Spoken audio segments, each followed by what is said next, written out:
Derrière ce paysage vallonné et paisible se cache une histoire mouvementée.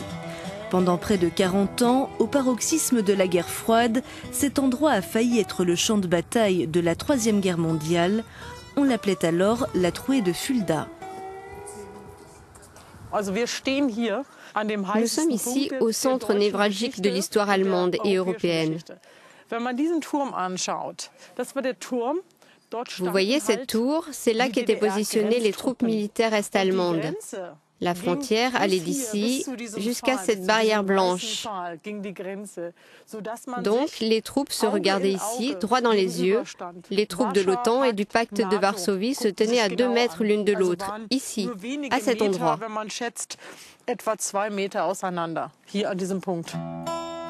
La crainte alors que les troupes soviétiques envahissent l'Allemagne de l'Ouest et que les 400 000 soldats de l'OTAN ripostent. Et la crainte suprême, celle d'une attaque nucléaire qui aurait dévasté non seulement l'Allemagne, mais aussi la moitié de l'Europe de l'Ouest. Un scénario catastrophe qui ne s'est pas produit, mais près de 27 ans après la chute du rideau de fer, ce mémorial garde la trace de la présence américaine et rend hommage à ces soldats prêts à défendre l'Europe. Renate Stieber a travaillé dans les relations publiques auprès des troupes américaines pendant 24 ans. À cette époque, elle venait ici presque chaque jour. Là, c'est Bush, Gorbatchev et Kohl. Qu'est-ce que ça vous rappelle quand vous venez ici ?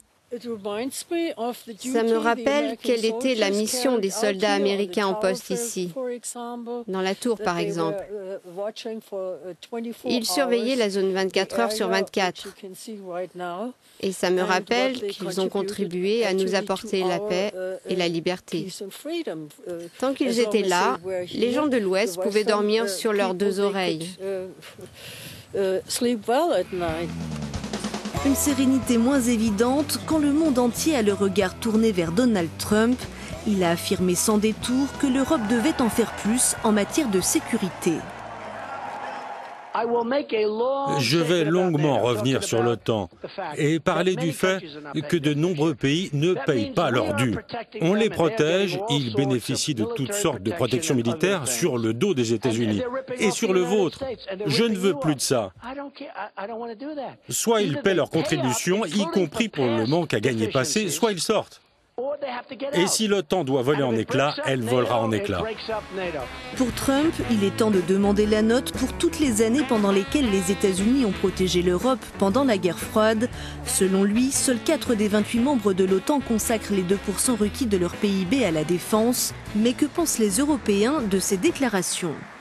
Ici, à Berlin, comme dans une majeure partie de l'Europe, voir Donald Trump devenir le prochain président des États-Unis semble presque surréaliste.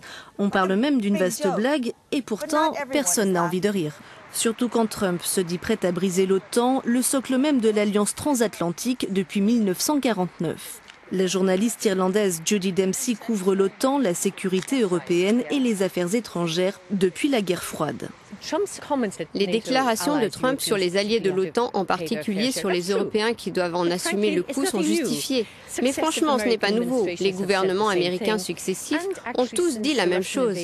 Et en fait, depuis l'annexion de la Crimée et la situation dans l'est de l'Ukraine, les Européens font plus d'efforts. Quant au côté obsolète de l'OTAN, que feraient les Américains de leur coalition d'alliés, de partenaires défendant la même cause ?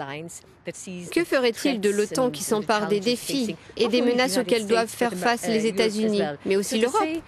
Donc dire que l'OTAN est obsolète, c'est comme dire que l'Alliance transatlantique construite après 1945 sur les cendres d'une Europe détruite n'a plus lieu d'être. Pour Hillary Clinton, les déclarations de Donald Trump sur l'OTAN sont l'une des raisons pour lesquelles elle le juge inapte à diriger le monde libre. Mais malgré son éloge de l'OTAN et de ses alliés, elle est restée plus évasive que Trump sur son avenir.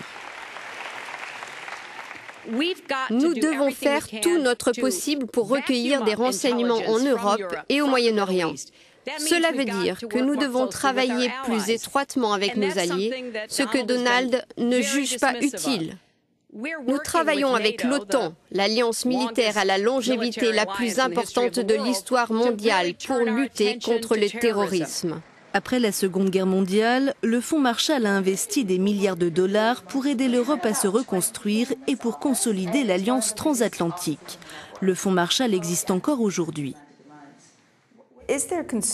Même si Trump n'est pas élu, craignez-vous que ces déclarations aient porté préjudice à l'Alliance transatlantique ?